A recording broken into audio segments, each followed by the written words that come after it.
MLC city Ravi ಆಕ್ಷೇಪಾರ್ಹ ಪದ ಬಳಕೆ ಆರೋಪಕ್ಕೆ ಸಂಬಂಧಪಟ್ಟಂತೆ ನಿಂದನೆ ಮಾಡಿದ್ದೀನಿ ಅಂತ ಅವರದ್ದು ಸುಳ್ಳು ಆರೋಪ ಪರಿಶೀಲನೆ ಆಗಲಿ ಅಂತ ಎಂಎಲ್ಸಿ ಸಿಟಿ ರವಿ ಪ್ರತಿಕ್ರಿಯೆ ಕೊಟ್ಟಿದ್ದಾರೆ.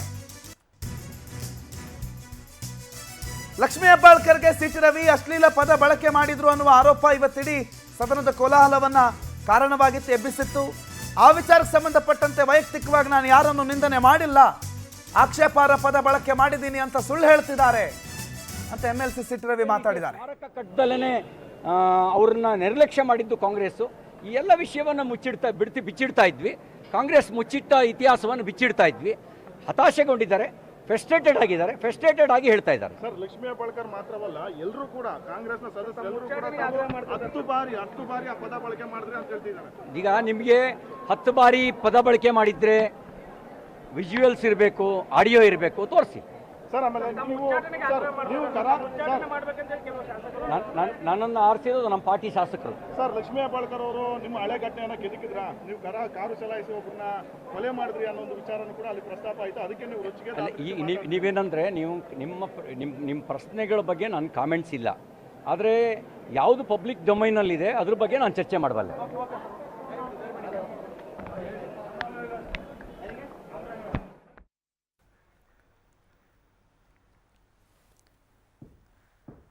ಪರಿಷತ್ನಲ್ಲಿ ನಡೆದಂತಹ ಪ್ರತಿಭಟನೆಯ ಸಂದರ್ಭದಲ್ಲಿ ಅವಾಚ್ಯ ಶಬ್ದಗಳಿಂದ ಆಕ್ಷೇಪಾರ್ಹ ಪದ ಬಳಕೆ ಮಾಡಿದ್ರು. ಲಕ್ಷ್ಮೀ ಹೆಬ್ಬಾಳ್ಕರ್ ಅವರ ವಿರುದ್ಧವಾಗಿ ಸಿಟಿ ರವಿ ಆಕ್ಷೇಪಾರ್ಹ ಪದ ಬಳಕೆ ಮಾಡಿದ್ರು ಅನ್ನುವ ವಿಚಾರಕ್ಕೆ ಸಂಬಂಧಪಟ್ಟಂತೆ ದೊಡ್ಡ ಮಟ್ಟದ ಕೋಲಾಹಲ ಕಾರಣ ಆಯಿತು. ಬಿಜೆಪಿಗರು ನಡೆಸ್ತಾ ಇದ್ದಂಥ ಪ್ರತಿಭಟನೆಯಲ್ಲಿ ಕಾಂಗ್ರೆಸ್ಸಿಗರು ಕೂಡ ಪ್ರತಿಭಟನೆಗೆ ಪ್ರತಿಯಾಗಿ ಮತ್ತೊಂದು ಪ್ರತಿಭಟನೆ ಮಾಡ್ತಾ ಇದ್ದ ಸಂದರ್ಭದಲ್ಲಿ ಈ ಪದ ಬಳಕೆ ಆಗಿದೆ ಅಂತ ಹೇಳಿ ಕಾಂಗ್ರೆಸ್ಸಿಗರು ಆರೋಪ ಮಾಡ್ತಾ ಇದ್ರೆ, ಕಾಂಗ್ರೆಸ್ಸಿಗರು ಮಾಡ್ತಾ ಇರುವ ಆರೋಪ ಸುಳ್ಳು, ಅಂಥದ್ದು ಯಾವುದೇ ಪದ ಬಳಕೆ ಮಾಡಲಿಲ್ಲ, ದಾಖಲೆಗಳಿದ್ರೆ ತೆಗೀರಿ, ಆವಾಗ ಗೊತ್ತಾಗುತ್ತೆ ಅಂತ ಹೇಳಿ ಸಿಟಿ ರವಿ ತಮ್ಮ ವಿಶ್ವಾಸ ವ್ಯಕ್ತಪಡಿಸ್ತಿದ್ದಾರೆ. ಒಟ್ಟಾರೆ ಇವತ್ತಿನ ಬಹುತೇಕ ಸದನದ ಕಲಾಪ, ಪರಿಷತ್ನ ಕಲಾಪ ಈ ಪ್ರತಿಭಟನೆಯಿಂದಲೇ ನುಂಗು ಹೋಗಿತ್ತು. ಕೊನೆ ದಿನ ಇವತ್ತು ಚಳಿಗಾಲದ ಅಧಿವೇಶನದ್ದು ಕೊನೆಯ ದಿನವೂ ಒಂದಿಷ್ಟು ರಾಜ್ಯಕ್ಕೆ ಉಪಕಾರಿಯಾಗುವ, ಕ್ಷೇತ್ರಕ್ಕೆ ಉಪಕಾರಿಯಾಗುವ ಚರ್ಚೆಗಳು ನಡೆಯುತ್ತೆ ಅನ್ನೋ ನಿರೀಕ್ಷೆ ಇತ್ತು. ಆದರೆ ಅದೆಲ್ಲವೂ ಕೂಡ ಒಂದು ಹೇಳಿಕೆಯಿಂದ ಸಂಪೂರ್ಣವಾಗಿ ನುಂಗು ಹೋಗಿದೆ. ಬಿಜೆಪಿ ಸದಸ್ಯ ಸಿಟಿ ರವಿಗೆ ಮುತ್ತಿಗೆ ಯತ್ನ ಆಗಿದೆ, ಧಿಕ್ಕಾರ ಹಾಕಿದ್ರು. ಬೆಳಗಾವಿಯ ಸುವರ್ಣಸೌಧದ ಹೊರಗೆ ಭಾರಿ ಹೈಡ್ರಾಮಾ ನಡೀತಾ ಇದೆ. ಬಿಜೆಪಿ ಸದಸ್ಯ ಸಿಟಿ ರವಿಗೆ ಕಾರಿಂದ ಇಳಿತಾ ಇದ್ದಂಗೆ ಕಾರಿಗೆ ಮುತ್ತಿಗೆ ಹಾಕೋ ಪ್ರಯತ್ನ ಆಯಿತು. ಸಿಟಿ ರವಿ ವಿರುದ್ಧ ಧಿಕ್ಕಾರವನ್ನು ಕೂಗೋ ಪ್ರಯತ್ನ ಆಯಿತು. ದೃಶ್ಯಗಳನ್ನು ನೋಡ್ತಾ ಇದ್ದೀರಿ.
ನಾನು ಯಾಕಾಗ ಅವ್ರು ಭಾವಿಸ್ಕೊಂಡ್ರೋ ಗೊತ್ತಿಲ್ಲ.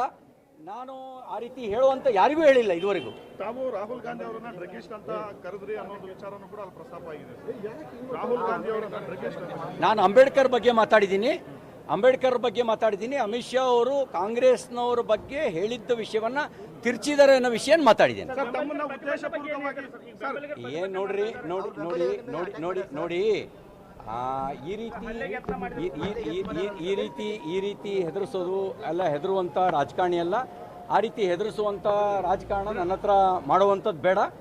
ಆ ರೀತಿ ಹೆದರಿಸಿ ರಾಜಕಾರಣ ಮಾಡೋಕ್ಕೆ ನಾನೇನು ಇವತ್ತು ನೆನ್ನೆ ಬಂದವನಲ್ಲ. ಸರ್, ತಮ್ಮನ್ನ ಉದ್ದೇಶಪೂರ್ವಕವಾಗಿ ಕೆಣಕ್ತಕ್ಕಂಥ ಒಂದು ಕೆಲಸ ಆಯ್ತಾ? ಯಾಕಂದ್ರೆ ನಿಮ್ಮ ವಿಷಯಾಂತರ ಮಾಡೋದಕ್ಕೆ ನೋಡಿ, ನಾನು ಕಟ್ಟರ್ BJP ಎಲ್ರಿಗೂ ಗೊತ್ತು.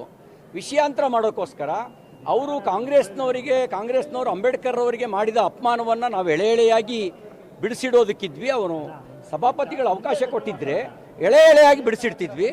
2 ಬಾರಿ ಸೋಲಿಸಿದ್ದು ಕಾಂಗ್ರೆಸ್ಸು, ಅಂಬೇಡ್ಕರ್ ಅವ್ರನ್ನ ಸತ್ತಾಗ ಅಪಮಾನ ಮಾಡಿದ್ದು ಕಾಂಗ್ರೆಸ್ಸು, ಅವರಿಗೆ ಯಾವುದೇ ರೀತಿಯ ಸ್ಮಾರಕ ಕಟ್ಟದಲ್ಲೇ ಅವ್ರನ್ನ ನಿರ್ಲಕ್ಷ್ಯ ಮಾಡಿದ್ದು ಕಾಂಗ್ರೆಸ್ಸು. ಈ ಎಲ್ಲ ವಿಷಯವನ್ನು ಬಿಚ್ಚಿಡ್ತಾ ಇದ್ವಿ. ಕಾಂಗ್ರೆಸ್ ಮುಚ್ಚಿಟ್ಟ ಇತಿಹಾಸವನ್ನು ಬಿಚ್ಚಿದ್ವಿ. ಹತಾಶೆಗೊಂಡಿದ್ದಾರೆ, ಫ್ರಸ್ಟ್ರೇಟೆಡ್ ಆಗಿ ಹೇಳ್ತಾ ಇದ್ದಾರೆ. ಸರ್, ಲಕ್ಷ್ಮೀ ಹೆಬ್ಬಾಳ್ಕರ್ ಮಾತ್ರವಲ್ಲ, ಎಲ್ಲರೂ ನಾನು ಹೇಳಿದ್ದೇನೆ, ಇವತ್ತು ನೀವು ನಾಟಕ ಆಡ್ತಾ ಇದ್ದೀರಿ ಅಂತ ಹೇಳಿದ್ದೇನೆ, ಫ್ರಸ್ಟ್ರೇಟೆಡ್ ಆಗಿದ್ದೀರಿ ಅಂತ ಹೇಳಿದ್ದೀನಿ. ಅವರವರ ಭಾವನೆಗೆ ತಕ್ಕಂತೆ ಭಾವಿಸಿದರೆ ಅದಕ್ಕೆ ನಾನು ಹೊಣೆಗಾರ ಅಲ್ಲ. ಯಾವುದು ರೆಕಾರ್ಡಲ್ಲಿದೆ, ಆನ್ ರೆಕಾರ್ಡಲ್ಲಿದೆ, ತೋರಿಸಿದ್ಮೇಲೆ ನಾನು ಪ್ರತಿಕ್ರಿಯೆ ಇಲ್ಲ ಕೇಳಿಲ್ಲ. ನಾನು ಕೇಳಿದ್ರೆ ನಾನು ಹೇಳ್ತೀನಿ. ನಾನು ಈಗ ಇರೋದನ್ನ ಮಾತ್ರ ನಾನು ಹೇಳಬಲ್ಲೆ. ಇಲ್ಲದೆ ಇರೋದನ್ನ ಕಲ್ಪನೆ ಮಾಡ್ಕೊಂಡ್ರೆ ಅವ್ರವ್ರ ಭಾವನೆಗೆ ತಕ್ಕಂತೆ ಮಾತಾಡಿದ್ರೆ ನಾನು ಹೆಂಗೆ ಉತ್ತರ ಕೊಡೋಕ್ಕಾಗತ್ತೆ? ಈಗ ನಿಮ್ಮ ಮನಸ್ಸಿನಲ್ಲಿ ಒಂದು ಭಾವನೆ ಇದೆ, ನೀವು ಅದಕ್ಕೆ ಪ್ರಶ್ನೆ ಕೇಳಿದ್ರೆ ನಾನೇನು ಹೇಳಿ? ನನ್ನ ಮನಸ್ಸಲ್ಲಿ ಏನಿದೆ ಅದನ್ನ ನಾನು ಹೇಳಬಲ್ಲೆ. ಇನ್ನೊಬ್ಬರು ನಾನೇನು ಹೇಳಿದ್ದೀನಿ ಅದನ್ನ ಹೇಳಬಲ್ಲೆ. ಸಿಎಂ ಅವರು ಕ್ರಿಮಿನಲ್ ಆಫೆನ್ಸ್ ಅಂತ ಹೇಳಿದ್ದಾರೆ. ಮಾನ್ಯ ಮುಖ್ಯಮಂತ್ರಿಗಳು ಅಷ್ಟು ನಾನು ಕಾನೂನು ತಜ್ಞ ಅಲ್ಲ. ಈಗೇನಿದೆ, ಈಗ ನಿಮ್ಗೆ ಆಡಿಯೋ, ವಿಡಿಯೋ, ವಿಜುವಲ್ಸ್ ಇರಬೇಕು. ಚೆಕ್ ಮಾಡಿದಾಗ ಗೊತ್ತಾಗತ್ತೆ ಯಾವುದು ಕ್ರಿಮಿನಲ್ ಅಫೆನ್ಸ್ ಅಂತ. ಅವರಷ್ಟು ಚೆನ್ನಾಗಿ ನನಗೆ ಗೊತ್ತಿರೋ ಸಂಗತಿ ಅಲ್ಲ. ಈಗ ಸಭಾಪತಿಗಳು ಏನೇ ರೂಲಿಂಗ್ ಕೊಟ್ಟರು ಅದನ್ನ ಫೇಸ್ ಮಾಡ್ತೀರಾ? ನಿಮ್ಗೆ ಅವ್ರಿಗೇನು ನೋಡಿ, ನೀವೇನಂದ್ರೆ ಹೈಪೋಥೆಟಿಕಲ್ ಪ್ರಶ್ನೆ ನಿಮ್ಮ ಮಟ್ಟಿಗೆ ಸರಿ ಇರ್ಬೋದು. ನಾನು ಉತ್ತರ ನೋಡಿ, ಈ ದೇಶದಲ್ಲಿ ಸಂವಿಧಾನ ಇದೆ, ವಿಧಾನ ಮಂಡಲದ ನಿಯಮಾವಳಿಗಳಿದಾವೆ. ಸಂವಿಧಾನ ನಿಯಮಾವಳಿಗಳನ್ನು ಮೀರಿದ್ರೆ ಅವ್ರು ಸಂವಿಧಾನ ವಿರೋಧಿಗಳು ಮಾತ್ರ ಹಾಗೆ ಮೀರೋಕ್ ಸಾಧ್ಯ. ಅಲ್ಲ ಸರ್, ಈಗ ಇಷ್ಟೆಲ್ಲ ಚರ್ಚೆ ಆಗ್ತಾ ಇದ್ರು, ಸಭಾಪತಿಗಳು ಯಾಕೆ ನಿಮ್ಮನ್ನು ಕರೆದಿಲ್ಲ, ಅಥವಾ ನಿಮ್ಮವ್ರು ಯಾರು ಯಾಕೆ ಸಭಾಪತಿಗಳನ್ನ ಹೋಗಿ ಭೇಟಿ ಮಾಡಿಲ್ಲ?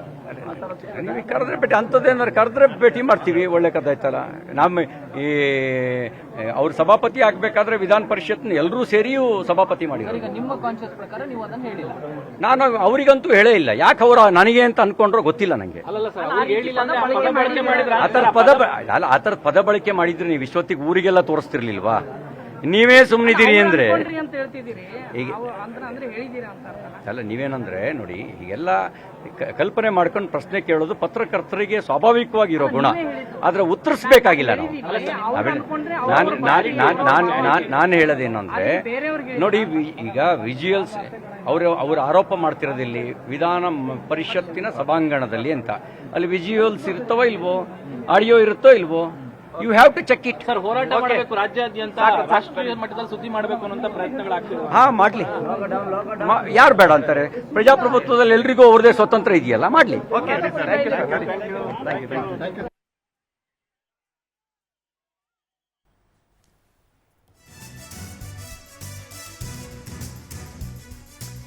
ನಾನು ಬೆದರಿಕೆಗೆ ಬಗ್ಗೋ ರಾಜಕಾರಣಿ ಅಲ್ಲವೇ ಅಲ್ಲ. ನನ್ನನ್ನು ಹೆದರಿಸಿ ಬೆದರಿಸಿ ಏನಾದರೂ ಮಾಡೋದಕ್ಕೆ ಸಾಧ್ಯ ಅಂತ ಅನ್ಕೊಂಡ್ರೆ ಅದವರ ಕಲ್ಪನೆ. ಬೇಕಾದ್ರೆ ಆಡಿಯೋ ಇರುತ್ತೆ, ವಿಡಿಯೋ ಇರುತ್ತೆ, ಸದನದ ಒಳಗಲ್ವಾ, ಎಲ್ಲದೂ ರೆಕಾರ್ಡ್ ಇರುತ್ತೆ, ಚೆಕ್ ಮಾಡ್ಕೊಳ್ಳಿ, ಸತ್ಯಾಸತ್ಯತೆ ಎಲ್ಲವೂ ಗೊತ್ತಾಗುತ್ತೆ ಅಂತ ಬೆಳಗಾವಿಯಲ್ಲಿ BJP MLC CT ರವಿ ಮಾತನಾಡಿದ್ದಾರೆ. ಸಭಾಪತಿ ಕರೆದ್ರೆ ಹೋಗಿ ಭೇಟಿ ಮಾಡ್ತೀನಿ, ನಾನೇನು ತಪ್ಪು ಮಾಡಿಲ್ಲ, ನಾನು ಬೆದರಿಕೆಗೆಲ್ಲ ಬಗ್ಗೋ ರಾಜಕಾರಣಿ ಅಲ್ಲ. ಅದ್ಯಾಕೆ ಅವ್ರು ಹಾಗೆ ಕಲ್ಪನೆ ಮಾಡ್ಕೊಂಡ್ರು ನನಗೆ ಗೊತ್ತಿಲ್ಲ. ಆದರೆ ನಾನು ಇದಕ್ಕೆಲ್ಲ ಬಗ್ತೀನಿ, ನಾನು ಈ ಹೆದರಿಕೆಗಳಿಗೆ ಬೆದರಿಕೆಗಳಿಗೆ ಓಡೋಗ್ಬಿಡ್ತೀನಿ ಅನ್ಕೊಂಡ್ರೆ ಅದವರ ತಪ್ಪು ಅಂತ ಸಿಟಿ ರವಿ ಈಗ ತಾನೇ ಮಾತಾಡಿದ್ರು. ಅದ್ರ ಜೊತೆಗೆ ಸುವರ್ಣಸೌಧದ ಹೊರಭಾಗದಲ್ಲಿ ಹೈ ಡ್ರಾಮಾ ನಡೀತಾ ಇದೆ, ದೊಡ್ಡ ಮಟ್ಟದ ಪ್ರತಿಭಟನೆ ನಡೀತಾ ಇದೆ, ಪ್ರತಿಭಟನಾಕಾರರನ್ನ ಪೊಲೀಸರು ಬಂಧಿಸೋ ಕೆಲಸ ಕೂಡ ನಡೀತಾ ಇದೆ. ದೃಶ್ಯಗಳನ್ನ ಗಮನಿಸ್ತಾ ಇದ್ದೀವಿ.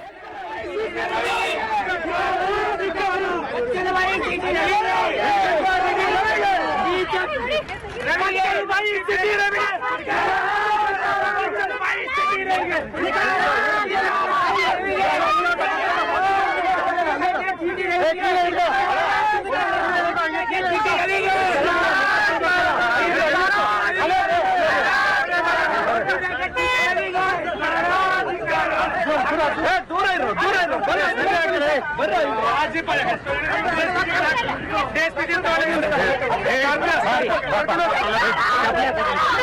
ಸರಿಯಾಗಿ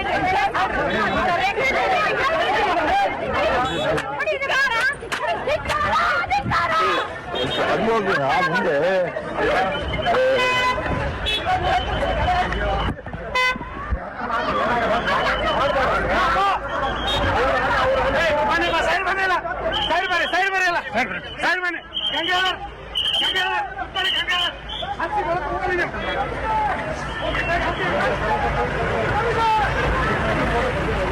ಸೈಡ್